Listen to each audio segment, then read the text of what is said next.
బట్టి నీ స్తోత్రాలు ప్రభువా. ప్రార్థనలోను ఆరాధనలోను ప్రభువా, వాక్య పఠంలోను మీరు ఉన్నారు తండ్రి. వాక్యం ద్వారా మా హృదయానికి కావలసిన వర్తమానము చేత మనల్ని నింపండి ప్రభువా, బలపరచండి, సూటిగా స్పష్టముగా మాట్లాడండి ప్రభువా. నాయన ప్రభువా, నీ దాసును మరుగుపరుచుకుని నా ప్రభువా, నా తండ్రి నీ ఆత్మ సహాయము ద్వారా ప్రభువా మమ్మల్ని అందరినీ బలపరచమని సహాయం చేయండి. ఈ స్వరం ఎంతవరకు వినబడుతుందో ప్రతి ఒక్కరి బిడ్డలు గ్రహింప దయచేసి నా ప్రభువా నీ సన్నిధికి రావడానికి ప్రభువా నాయన ప్రభువా, ఏవులపల్లి ప్రాంతానికి రావడానికి నా ప్రభువా, ఇగో చుట్టుపక్కల ఉన్న ప్రతి బిడ్డ రావడానికి నీ సన్నిధిలో అడుగు పెట్టడానికి అందరికీ ఆహ్వానం అంటున్నావు ప్రభువా నాయన. నువ్వు పిలుచుచున్న దేవుడు కనుక నా ప్రభువా నా యేసయ్య, అనేక బిడ్డలు రావడానికి ప్రభువా నాయన, నీలో బలపరచబడడానికి, సంపూర్ణమైన వారి ఆరోగ్యాలు కలిగి ఉండడానికి ప్రభు, వాళ్ళ కుటుంబములు క్షేమము కలిగి ఉండడానికి మీరు సహాయం చేయమని, నడిపించి మహిమ ఘనత ప్రభావములు మీరు పొందుకోమని యేసు నామములో అడుగుచున్నాం తండ్రి, ఆమేన్ ఆమేన్.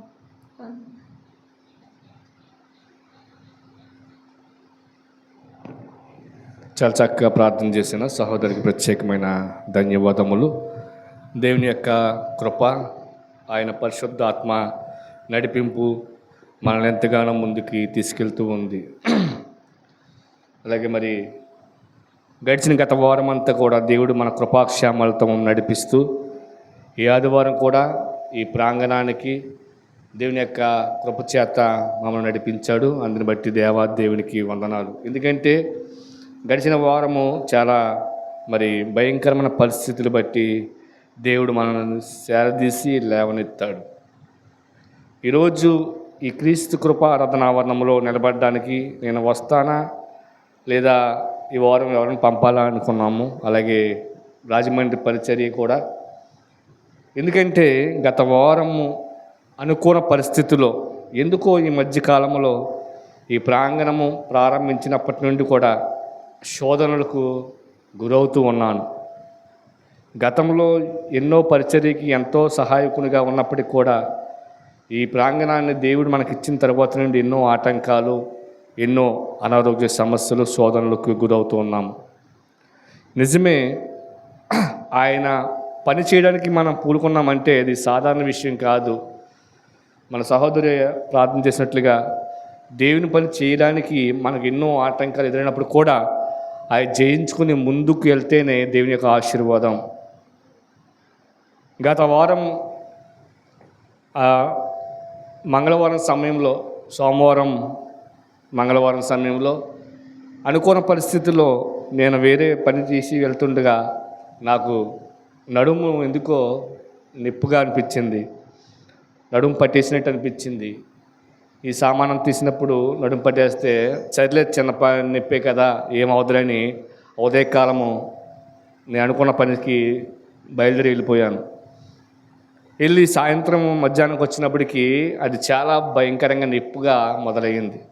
అసలు కూర్చోలేకపోతున్నాను, ఉంగోలేకపోతున్నాను. చాలా బాధ వచ్చేస్తుంది. ఏంటి ఎప్పుడు లేనిది ఏంటి నాకు ఈ నడుము నొప్పి ఎలా బాధ పెడుతుంది ఏంటి అబ్బా అనుకుని, సర్లే ఏంటంటే అయిందిలే, ఒకవేళ సాధారణంగా నుద్దట్లో కానీ నిప్పెట్టిందేమో, లేదా ఈ బరువు ఎత్తినప్పుడు కానీ నిప్పెట్టిందని ఆలోచించుకొని నా సమయానికి సాయంత్రానికి చాలా బాధగా ఎక్కువైపోయింది. భరించడం నొప్పిగా మొదలైంది. నాకు చాలా బాధ, ఏమైపోయింది బాబు ఇప్పుడు నా పరిస్థితిని నా భార్య చెప్తే దగ్గరలో ఉన్న డాక్టర్ని పిలిపించి ఆ డాక్టర్ ద్వారా ఇంజెక్షన్ చేయించుకున్నాను, మాత్రలు వేసుకున్నాను. ఆ సాయంత్రానికి 8 టైంకి భయంకరంగా నొప్పి భరించలేకపోతున్నాను. అప్పుడు డాక్టర్ అన్నాడు, ఈ నైట్కి చూడండి, లేకపోతే రేపు ఎంఆర్ఐ స్కానింగ్ చేద్దాము, ఇది నొప్పి పెద్ద నొప్పిలా ఉంది, ఒకసారి ఎంఆర్ఐ స్కానింగ్కి వెళ్ళిపోతే బాగుంటుందని ఆ డాక్టర్ చెప్పాడు. ఆ క్షణం అనుకున్నాను, ఏడు ప్రభు నేను ఎందుకు నాకు ఇలా పరీక్షలు ఎదురవుతున్నాయి, మనం చూస్తే గ్యాస్ నొప్పి ఎక్కువైపోయింది, ఇప్పుడు చూస్తే ఈ నొప్పి. అయ్యా, అనేక మందికి నా దగ్గరకు వచ్చి ప్రార్థన చేసుకుని ఉంటే వాళ్ళ స్వస్థత కొరకు, వాళ్ళ బాగోరుకు నేను మొరపెడుతూ ఉంటాను. అదే బలహీనత నాకు కలిగింది. నేను ఏం చేయను, నాకు నువ్వు తప్ప వేరే దారి లేదు. నాకు ఈ పొద్దున కల్లా నొప్పి తగ్గాలి, లేకపోతే నేను ఉన్న పరిస్థితులు బట్టి ఏం చేయాలి నాకు అర్థమైన పరిస్థితిలో నేను ఉన్నాను అని చాలా దుఃఖంతో ఆ రాత్రికాల సమయం అందున ప్రార్థన చేసుకుంటూనే ఉన్నాను. మంచం మీద పడుకున్నప్పుడు కూడా ప్రార్థన చేసుకుంటూనే, దేవా నేను ఉదయం మళ్ళీ ఎంఆర్ఐ స్కాన్కి వెళ్ళాలంటున్నారు, నా వల్ల అయితే కాదు, ఇది నీ చిత్తం నడిపించు అని దేవుని ప్రార్థన చేసుకున్న సమయంలో నాకు 4 గంటల ఆ ప్రాంతానికి మెలకు వచ్చి ప్రార్థన చేసుకుంటే అసలు నిప్పు అని అనిపించకుండా అయిపోయింది. చాలా సంతోషంగా దేవునికి చాలా చేపలను స్తోత్రం చెప్పుకున్నాను. దేవా, అంత భయంకరమైన లేగలేనేమో అనుకున్న పరిస్థితిని నేను లేవనెత్తావు, ఇదంతా నీ గొప్ప కార్యము, నీకు వందనాలు ప్రభు అని దేవునికి గణపరుచుకుని స్థుతులు ఆ రాత్రి అంతా కూడా స్థుతులు స్తోత్రములు చెప్పుకుని ఆయనకి వందనాలు చెప్పుకున్నాను. నా బిడ్డలు అయితే నా భార్య తల్లిపోయారు, ఏమైపోద్దో అని.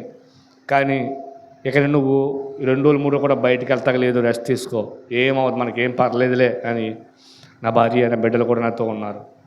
ఎందుకు ఈ మాట చెప్తున్నానంటే, దేవుని యొక్క పని చేయడంలో, దేవుని యొక్క కార్యం చేయడంలో ప్రతి వ్యక్తి కూడా విశ్వాసంతో ముందుకెళ్తే అది శోధన మనల్ని వెంటాడుతూ ఉంటుంది. ఒకవేళ మనం శోధన గురవుతున్నామా లేదా పరీక్షకే గురవుతున్నామా అనే ఒకసారి విషయాన్ని మనము పరిశోధన చేసుకోవాలి.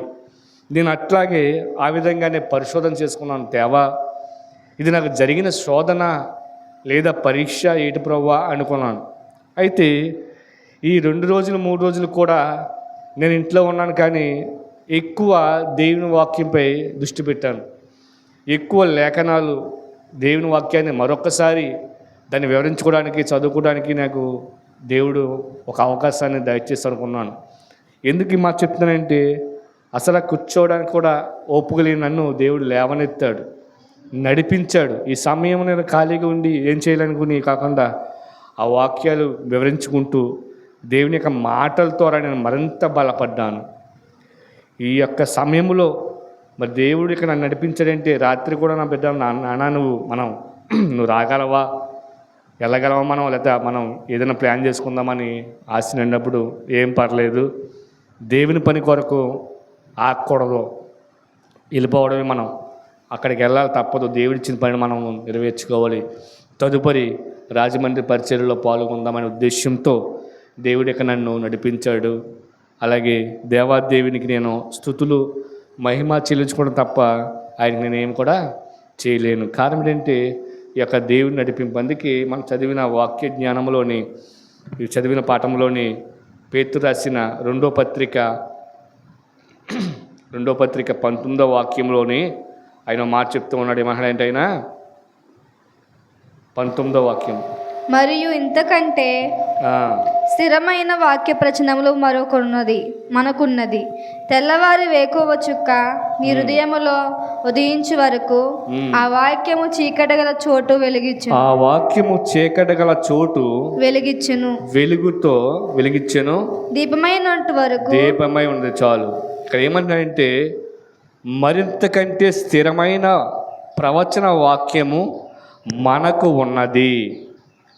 తెల్లవారు వేకు చుక్క మీ హృదయములో ఉదయించు వరకు ఆ వాక్యము చీకటి గల చోట్ల వెలుగునిచ్చెను, దీపము వెలిగే ఉన్నది.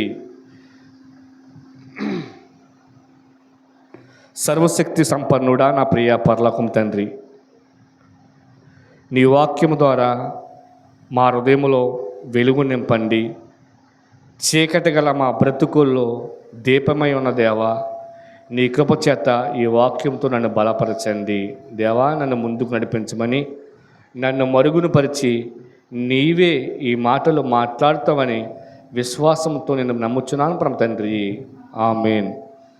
ప్రియమైన దేవుని బిడ్డలారా, ఇక్కడ పేతురు గారు చెప్తూ ఉన్న మాటలను మనం గమనించినట్లయితే, ఈ వాక్య ధ్యానములోని చక్కని మాట చెప్తున్నాడు. ఏమంటే, చీకటి యందు ప్రకాశించు ప్రవచనము. చీకటిలో ప్రకాశించు ప్రవచనము అంటే, మనము మన భాషలో కానీ దేవుడు చెప్పే మాటల్లో కానీ మన అర్థం ఏంటంటే, పేతురు గారి యొక్క సందేశాన్ని, పేతురు గారి యొక్క బోధను తాను యథార్థంగాను తాను నమ్మిన సిద్ధాంతాన్ని గురించి చక్కని మాటలు ప్రవచన రూపంలో తెలియబరుస్తూ ఉన్నారు. ఇందులో సొంత అభిప్రాయాలు కానీ సొంత మాటలు కాకుండా దేవుడు ఏమైతే మాటలు బోధిస్తున్నాడో, దేవుడు ఏమైతే ప్రవచన రూపంలో వాక్యం ద్వారా బయలుపరుస్తున్నారో ఆ మాటలు ఈ పేతురు గారు బోధిస్తున్నారు. తెల్లవారు వేకు చుక్క మీ హృదయంలో వివరించే వరకు. ఎందుకు ఈ మాట ఎంత స్పష్టంగా మనం చెప్తున్నామంటే, చీకటి గల జీవితాలు, ఈరోజు మన జీవితాలు, మన బ్రతుకులు దేవుడి వెలుగుతో నింపుతుంటే, ఈ లోకంలో కొన్ని యొక్క పరిస్థితులు బట్టి, కొన్ని ఆలోచనలు బట్టి, కొన్ని స్థితులు బట్టి మన జీవితాలు మనమే చీకటిగా మార్చుకుంటూ ఉన్నాము. ఈ చీకటైన బ్రతుకులను మనం తెలుసుకోవడానికి దేవుడు మనకి తెల్లవారి వేకు చుక్క వలె, పూర్వం పెద్దలు మా తాతరాలు చెప్తూ ఉండేవారు, అలాగే ఇంచుమించు 4 గంటల 3 గంటలకు పనికి తెల్లవారుజాము జరిగినప్పటికి వాళ్ళకి చొక్క చూసేవారంట. ఆ చొక్క పొడిచి చూసే ఆ టైం 4 దాటింది, మనం బయలుదేరచ్చు. ఎందుకంటే వాళ్ళకు కొన్ని లెక్కలుండి, తెల్లవారి సమయంలో కొన్ని చుక్కలు ప్రకాశవంతంగాను మెరుస్తూ ఉంటాయి. దాన్ని బట్టి సమయాన్ని లెక్కేసుకొని మనం బయటికి వెళ్ళడానికి అనుకూలంగా సమయం ఏర్పడింది అని ఆ పెద్దలు వెళ్తూ ఉండేవారు. ఇక్కడ దేవుడు కూడా చెప్తున్నాడు, వేకు చుక్క మీ హృదయంలో పడవాలి అంటే, దేవునిచ్చే వాక్యము పాడైపోయిన మన జీవితాలు కానీ, నలిగిపోయిన మన జీవితాలు కానీ వెలుగును నింపడానికి ఒక వాక్యం మన కోసం ఎదురు చూస్తూ ఉంది. ఆ వాక్యము ఏమై మాట్లాడుతుంది, ఆ వాక్యం ఏమి బోధిస్తుంది, ఆ వాక్యం ఏమై చెప్తుందో అనే విషయాన్ని మనం గ్రహించుకుని దాని చెంతకు చేరితే అప్పుడు ఈ చీకటిగా ఉన్న బ్రతుకుల్లో వెలుగును నింపుతుంది.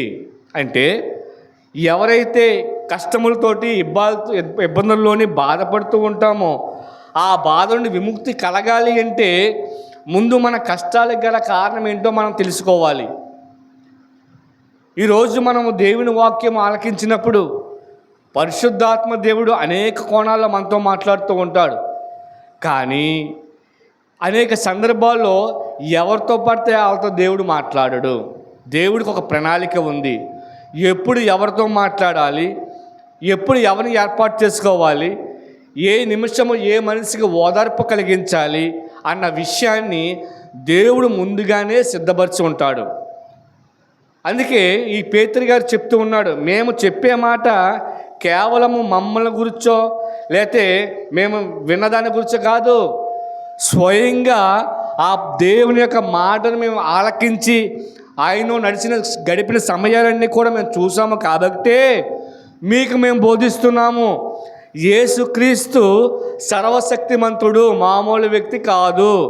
ఆయన వచ్చే రాకడ కొరకు మేము కనులారా చూస్తూ ఉన్నాము అనే సంపూర్ణమైన అనుభవాన్ని కలిగి మేము బోధిస్తూ ఉన్నాము. ఎందుకు బోధిస్తున్నామంటే ఒకానొక సమయంలో యేసుక్రీస్తు ప్రభువారు పేతురు గారిని, యాకోబు గారిని, యోహాను గారిని వెంట పెట్టుకుని ఎత్తైన పర్వతానికి వెళ్తారు. ఇదంతా మనకు తెలుసు కదండి వాక్యము. లోకసువార్తలో మనకి లోకసువార్త 9వ అధ్యాయం చొత్తు మనకు అక్కడ కనబడుతుంది. లోకసువార్త 9వ అధ్యాయంలోని 29వ వాక్యము, ఆయన ప్రార్థించుండగా ఆయన ముఖ స్వరూపము మారేను, ఆయన వస్త్రములు తెల్లనివై దగదగా మెరిసెను. దేవుని స్తోత్రం. పేతురుగా చెప్తున్నారు, అయ్యా మేము చెప్పే మాట మామూలు మాటలు కాదు, మేము బోధించే బోధ అసత్యమైనది కాదు, సత్యమైన సర్వశక్తి యొక్క మాటలు మేము ఆలకించి ఆ మాటలు మీకు మేము బోధిస్తూ ఉన్నాము. ఈయన నా ప్రియ కుమారుడు, ఈయనందు మేము ఆనందిస్తున్నాము అని సర్వశక్తిమైన దేవుడి స్వరాన్ని మేము ఆలకించాము. ఎక్కడా అంటే యేసు ప్రభువారు ఈ ముగ్గురిని వెంట పెట్టుకొని ఒక కొండ ఎక్కుతారు. మాకన్నా తెలిసిన వాక్యము. ఎందుకంటే కొండ ఎక్కుతారు దేవునితో మాట్లాడుకోవడానికి. ప్రార్థన చేసుకోవడానికి ఆయన అప్పుడప్పుడు ఏకాంతంగా ప్రార్థనకి అరణ్య ప్రాంతానికో లేదా కొండల ప్రాంతానికో ఆయన వెళ్ళేవారు, ఏకాంతంగా ప్రార్థన చేసుకునేవారు.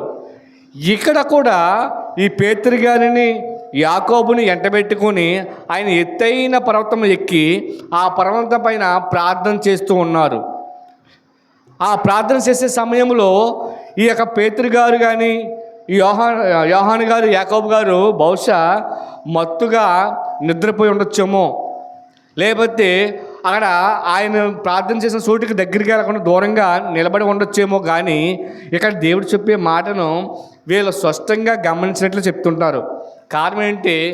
దేవుని యొక్క స్వరాన్ని, అంటే ఈయన ప్రార్థన చేసే సమయంలో యేసుప్రభు యొక్క ముఖము మారింది, ఆయన రూపము మారింది. ఆయన దగదగా మెరిచిపోతాడంట. అరే, పేతురు గారు యోహాను గారు ఇలా ముగ్గురు కలిసి వెళ్ళారు. కానీ ఆయన ప్రార్థన చేసే సమయంలో ఆయన రూపమే విచిత్రంగా మారింది. ఆయన యొక్క వస్త్రాలే దగదగా మెరిచిపోతున్నాయి. ఏంటి ఇది, కారణం ఏంటి అని వీళ్ళు ఆలోచించుకుంటూ ఉంటారు. అదే సమయంలో దేవునితో, అంటే యేసు ప్రభుతోటి మాట్లాడడానికి మోషే గారు ఏలియా గారు అక్కడికి దిగి వస్తారు. ఇది మనంతా కూడా రూపాంతర అనుభవంగా మనము దేవుని వాక్యంలో చెప్పడుతూ ఉంది. ఎందుకంటే ఈ ఆదివారం సమయంలో రూపాంతర ఆదివారంగా కొనియాడుతూ ఉంటారు. కారణం ఏంటి? ఇక నుండి కొన్ని వారాల తర్వాత మనం కొన్ని అంటాం కదా, లేంటి సీజన్లోకి శ్రమదినంలోకి వెళ్తారు కదా. ఆ వెళ్ళే ఈ 2 వారాల ముందు జరిగే కార్యక్రమాన్ని దేవుడు రూపాంతర చెందుతూ ఉంటాడు. ఎందుకు ఈ మాట మనం మాట్లాడుతున్నామంటే, ఇక్కడ క్రీస్తు ప్రభువారు యేసు ప్రభువారు తన శిశువులను వెంటబెట్టుకుని ఆ కొండపైకి వెళ్ళి ప్రార్థన చేసినప్పుడు ఆయన ముఖము కాంతివంతంగా మారింది. ప్రియమైన దేవుని సంగమా, మనం ఇక్కడ గుర్తుపట్టవలసిన విషయం అంటే, మనము కూడా దేవునితో ఆ యేసు ప్రభుతో కలిసి ఉన్న వారమైతే, నిజమైన విశ్వాసిగా మనం జీవించిన వారమైతే, మన ప్రార్థన అనే అనుభవం ద్వారా మనము రూపాంతరము చెందాలి. మన ప్రార్థన అనే విశ్వాసం ద్వారా మనం రూపాంతరం చెందబడి ఉండాలి. అరే, ఆ రోజు బాప్టిజం ఇచ్చినప్పుడు ఆ సేవకుల చేతిలో మనం నిలబడి మనల్ని బాప్టిజం ద్వారా ఆ నీటిలో ముంచి లేపినప్పుడు మనం అనుకుంటూ ఉంటాము, ఈ క్షణము నుండి నా పాపములు నా దోషములు పోయాయి కాబట్టి ఇకపైనైనా సరే నేను క్రీస్తుని ఎరిగిన బిడ్డగా నీతిగా నిజాయితీగా యథార్థంగా బ్రతకాలి అనే నిర్ణయం మనం ఆ రోజు తీసుకుంటాము. కానీ తీసుకున్న నిర్ణయాన్ని మనం కట్టుబడి ఉంటామా? ఉండలేము. అందుకే ఈ లోకంలో ఉన్న కొన్ని పరిస్థితులు బట్టి, కొన్ని క్రియలు బట్టి మన లోకంతో లొంగిపోతూ ఉంటామేమో. అందుకే దేవుడు స్పష్టంగా చెప్తున్నాడు, నీ ప్రార్థన వలన నీ రూపం మారాలి, నీ ప్రార్థన వల్ల నీ మనసు మారాలి, నీ ప్రార్థన వల్ల నీ తత్వము మారాలి. మారడం అంటే ఆషామాషి కాదు. ఈ మార్పు మనలో రావాలి అంటే మొట్టమొదటిగా మనము దేవుని వాక్యములో ఎదగబడాలి. దేవుని వాక్యములో ఉన్న శక్తి అయితే మనం తెలుసుకోవాలి. అందుకే ఆయన అంటాడైనా, మరి ఇంతకైనా స్థిరమైన ప్రవచన వాక్యం మనకుంది, తెల్లవారే వేకు చుక్క మీ హృదయంలో ఉదయించు వరకు ఆ వాక్యాన్ని. ఇక్కడ మరొక విషయాన్ని చాలా చక్కగా చెప్తున్నాను. నేను ఏమన్నానంటే, ప్రవచన వాక్యం మనకుంది, తెల్లవారే వేకు చుక్క మీ హృదయంలో ఉదయించు వరకు. ఇక్కడ స్పష్టమైన వారిని ఉదయించు వరకు అంటే నీవు దేవునిలో ఎదుగుతూ ఉన్నావు, దేవునిలో నడుస్తూ ఉన్నాము, దేవుని మాటలు ఆలకిస్తూ ఉన్నాము.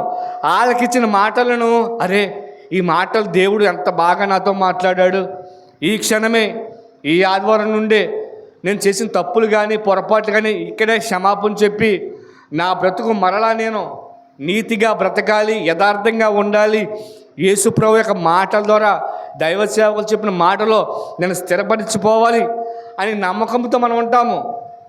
కానీ బయటికి వెళ్ళిన తర్వాత ఈ నమ్మకం మనలో కొనసాగుతుందా? కొనసాగదు. ఎందుకంటే ఈ పని మనం మర్చిపోతూ ఉంటాము. ఎందుకు? కారణము ఆయా పరిస్థితులు బట్టి నేను దేవుణ్ణి నమ్ముతాను, విశ్వాసంలో ఉన్నాను, ఎటువంటి తప్పు కానీ ఎటువంటి పొరపాటుగా నేను చేయను, కానీ నా పని నేను చేసుకుంటానని మనము లోకంతో పాటు వెళ్తూ ఉంటాం. ఇక్కడ చెప్పేది అయినా ఏమంటాడంటే, నీలో ఉదయిస్తుంది అనుకున్నామో, కానీ ఆ ఉదయించు వాక్యం వరకు నువ్వు ఎదురు చూడాలి.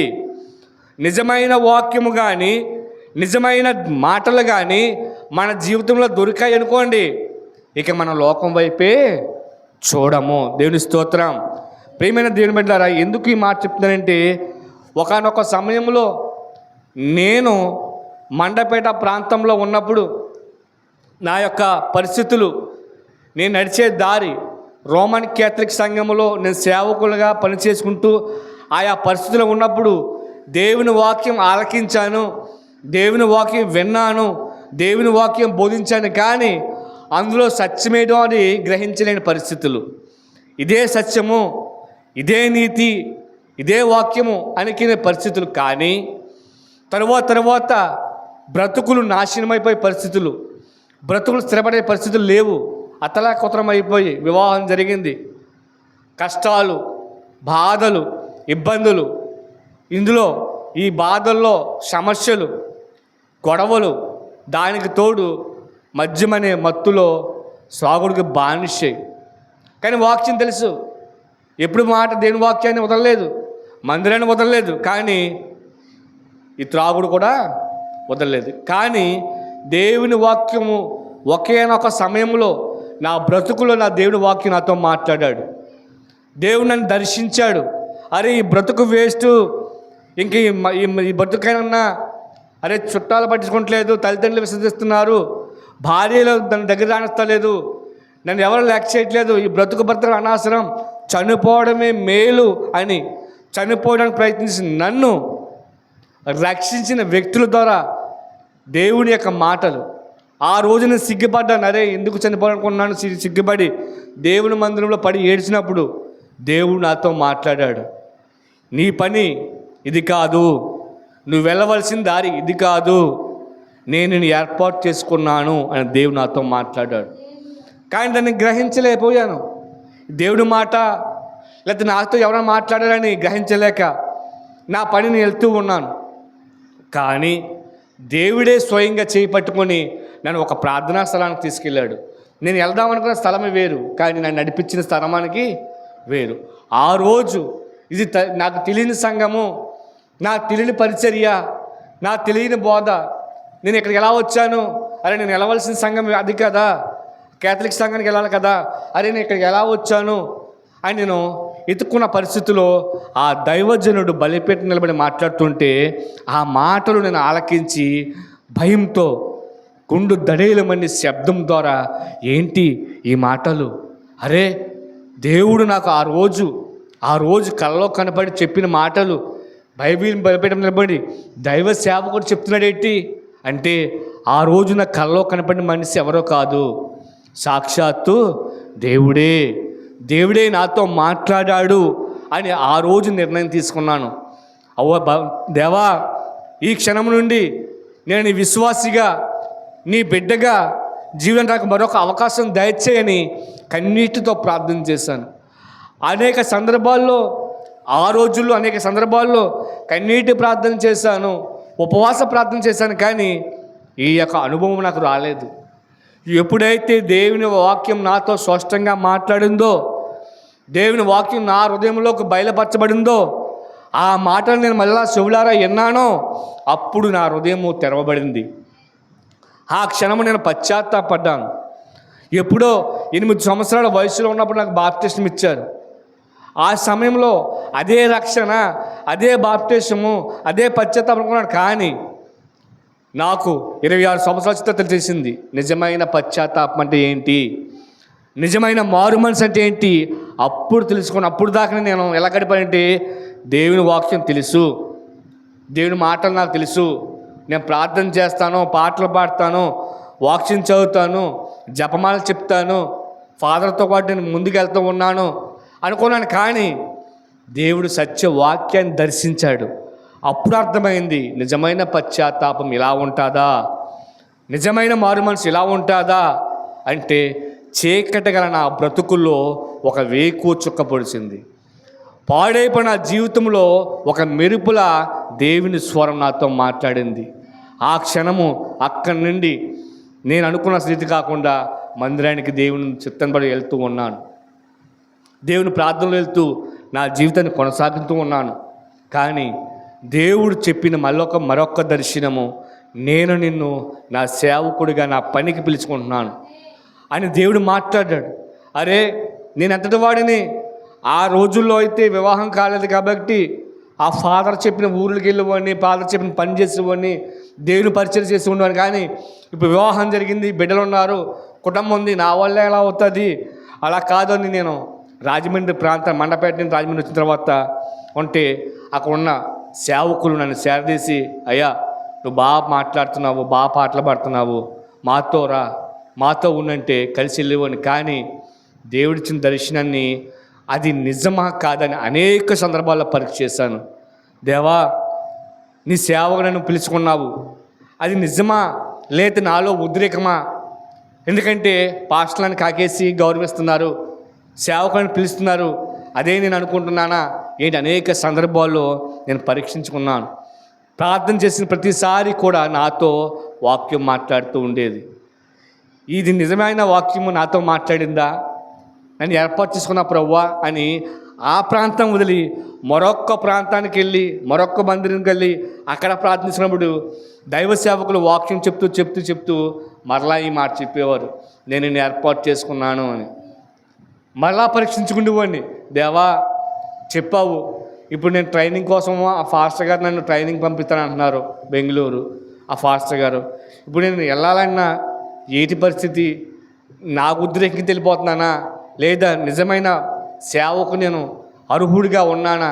ఆ రోజు ఒకసారి సేవ చేశాను, వదిలేస్తాను, రెండోసారి మళ్ళీ సేవకు చేశాను, తట్టుకోలేకపోయాను. కానీ ఇది మరొక 3వ అవకాశం. ఇది పట్టుకుంటే బలపడతాను, ఇది పట్టుకోకపోతే నాశనం అయిపోతాను. ఏటి ప్రభువా అని దేవునితో పదే అయినప్పుడు మరొక్కసారి నేను ప్రార్థన చేసుకొని మరొక జాన్ వెస్లీ గారి దగ్గరికి వెళ్ళాను. ఆయన ప్రార్థన చేస్తూ ఇదే వాగ్దానం నా చేతి పెట్టాడు ఆయన. ఆ రోజు నిర్ణయం తీసుకున్నాను నేను, అవును ప్రభువా, ఇన్ని నెలలుగా ఇంచుమించు నువ్వు చెప్పిన మాటను బట్టి 6 నెలలు నేను కష్టపడి ఆ మాటను వెతుకుతూ ఉన్నాను.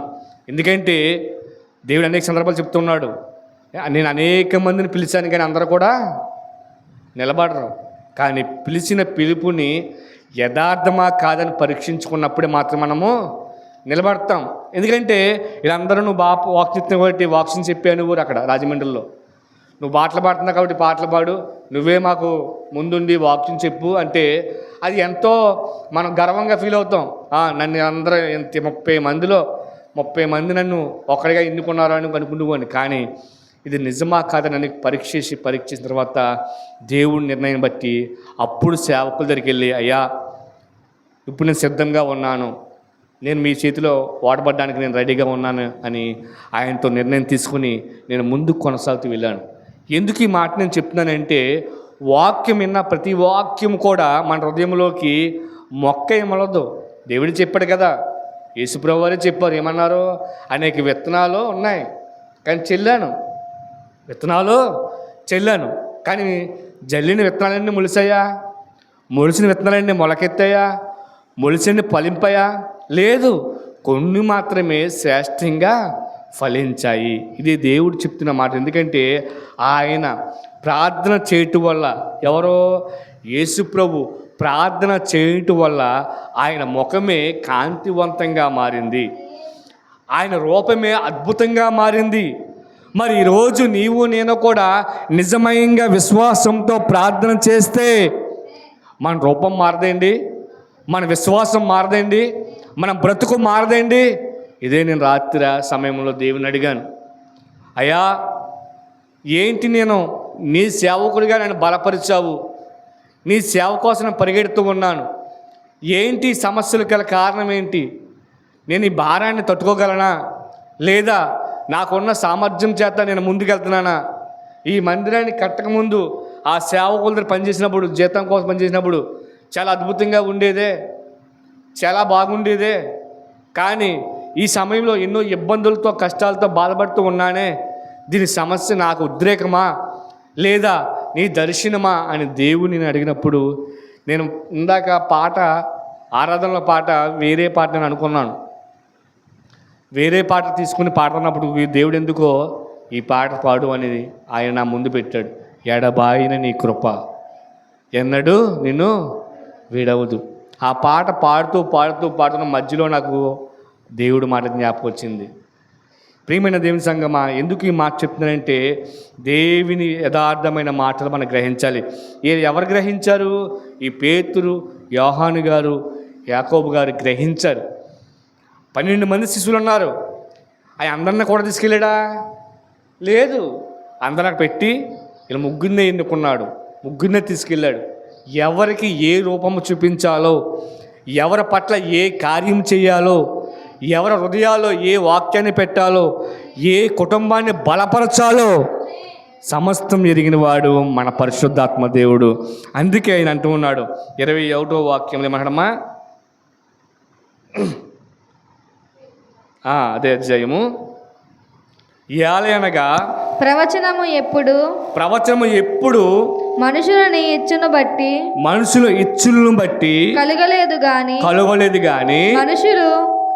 మనుషులు పరిశుద్ధాత్మ వలన ప్రేరేపింపబడిన వారే దేవుని మూలముగా పలికిరి. దేవుని స్తోత్రం.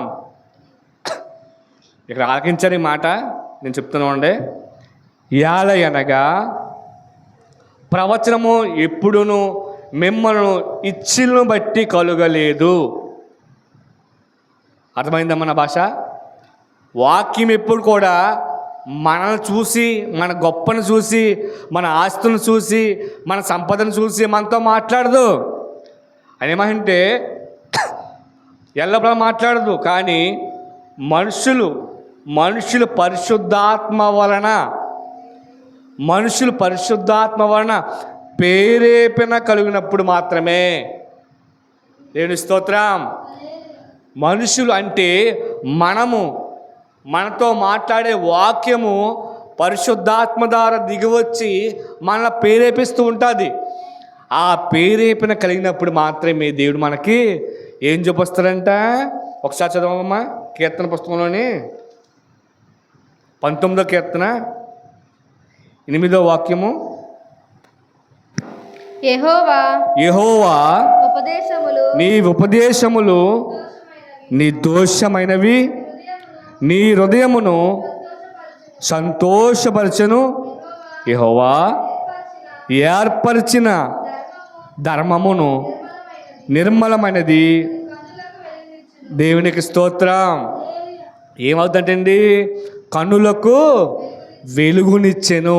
ఎప్పుడు? ఆ వాక్యము అంటే దేవుని మాట్లాడే ప్రతి మాట కూడా పరిశుద్ధాత్మ దేవుని వల్ల మనపై దిగి వస్తారు కదండి. పరిశుద్ధాత్మ మనపై దిగి వచ్చినప్పుడు మనలో ప్రేరేపణ కలుగుతుంది.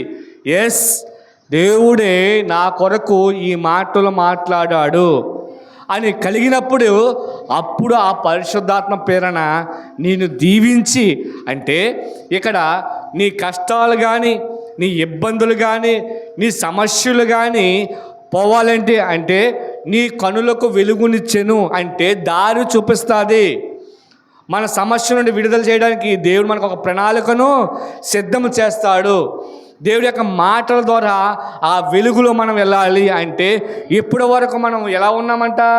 చీకటిలో. అంటే దేవుని వాక్యాన్ని గ్రహిస్తున్నామేమో అనుకున్నాం, కానీ దాని నిజమైన తత్వాన్ని, నిజమైన పరిశుద్ధాత్మని మనం గ్రహించలేకపోతున్నాము.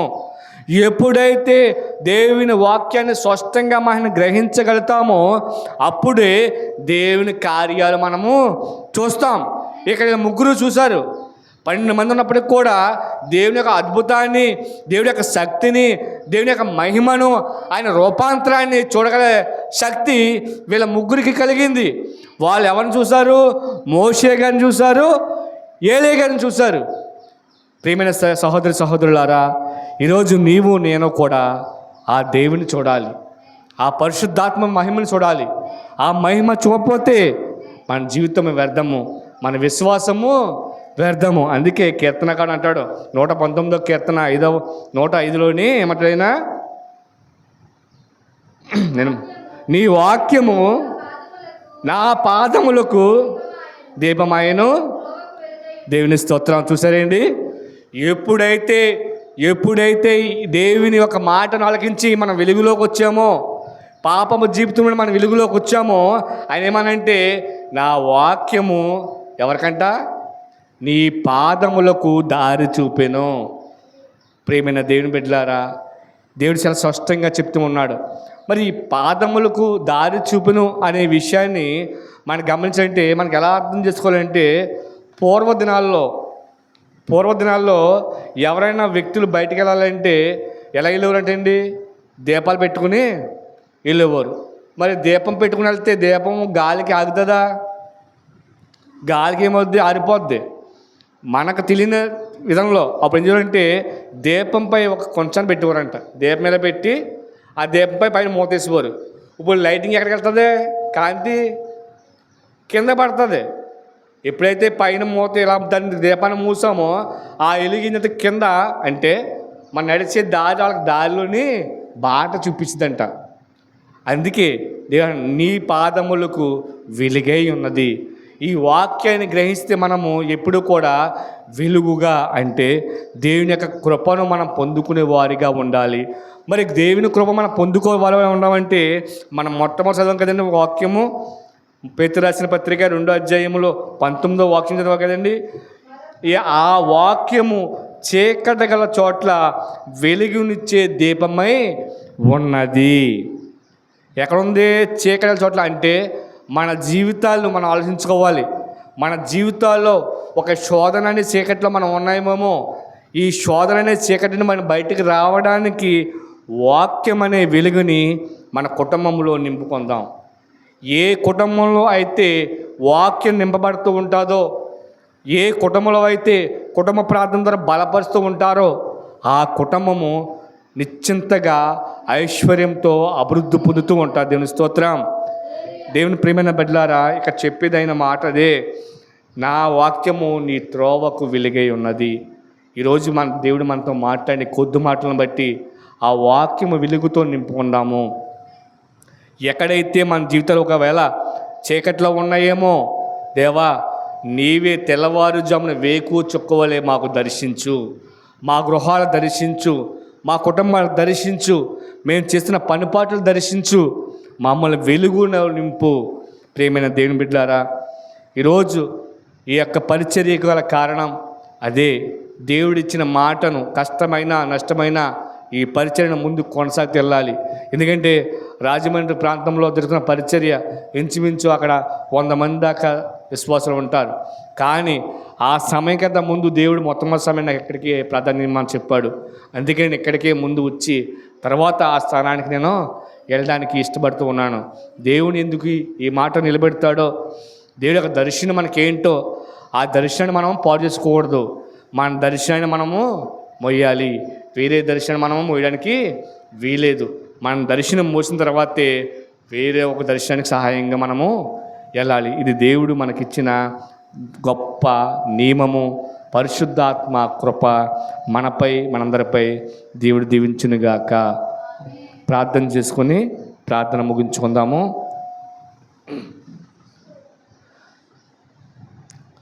స్తోత్రం స్తోత్రం స్తోత్రం స్తోత్రం స్తోత్రం స్తోత్రం స్తోత్రం స్తోత్రం అయానికి స్తోత్రం స్తోత్రం స్తోత్రం స్తోత్రం అయానికి వందనాలు దేవా.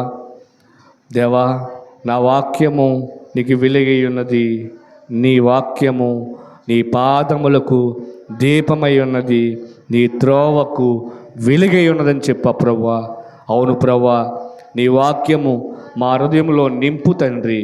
నీ వాక్యము మా పాడైపోయిన జీవితాల్లో చీకటి బతుకుల్లో వెలుగును నింపు ప్రభువా. నీకే వందనములు స్తోత్రం తండ్రి. ఆ రోజు తండ్రి పేతురు గారు, యోహాను గారు, యాకోబు గారు చెప్తున్నారు తండ్రి, అయ్యా నీ కాంతిని మేము చూసాము, నీ ప్రకాశం మేము చూసాము, మామూలుగా లేదయ్యా, దగ మెరిసిపోతుందయ్యా. నీ పేతురు గారే స్వయంగా రాశారయ్యా లేఖనాల్లోని. మేము చూసిన దాన్నే, మా కళ్ళారా చూసిన దాన్నే మేము ఈ లేఖనాల్లో రాస్తున్నామని పేతురు గారు స్పష్టంగా చెప్తున్నారయ్యా. అవును ప్రభువా, ఈరోజు నేను, నీవు ఇక్కడ కూడిన మేమందరం కూడా చెప్తున్నామయ్యా, నీ ముఖ కాంతిలో, నీ ముఖ దర్శనములో మమ్మల్ని నిలుపు అయ్యా. నీకు వందనములు స్తోత్రం దేవా, నీకు వందనములు దేవా. ఈ వాక్యపు వెలుగులు మేము మరింత పడడానికి కృప దయచేయండి. ఈ క్రీస్తు కృప ఆరాధనా వర్ణాన్ని మమ్మల్ని బలపరచు తండ్రి, నింపు నాయన తండ్రి. ఇక్కడ మనుషులైతే లేకపోవచ్చు కానీ నీ పరిశుద్ధాత్మ సంచరణ జరుగుతుందని నమ్ముతున్నామయ్యా. నీ పరిశుద్ధాత్మ కృప మాపై ఉందని నమ్ముతున్నామయ్యా. మమ్మల్ని దీవిస్తున్నావయ్యా, మమ్మల్ని ఆస్వాదిస్తున్నందుకు వందనాలు. స్తోత్రం తండ్రి, స్తోత్రం తండ్రి. అయ్యా, ఈ వాక్యపు వెలుగులో మేమంతం కూడా నీ కృపతో నింపుకునే భాగ్యం మాకు దయచేయమని యేసయ్య పరిశుద్ధ నామాన్ని బట్టి అడిగి వేడుకుంటున్నాను పరమ తండ్రి. మన తండ్రి అయిన దేవుని కృప, పరిశుద్ధాత్మ దేవుని అన్యోన్య సహవాసము కూడి వచ్చిన మీ అందరిపై దిగి వచ్చునుగాక. ఆమేన్, ఆమేన్, ఆమేన్.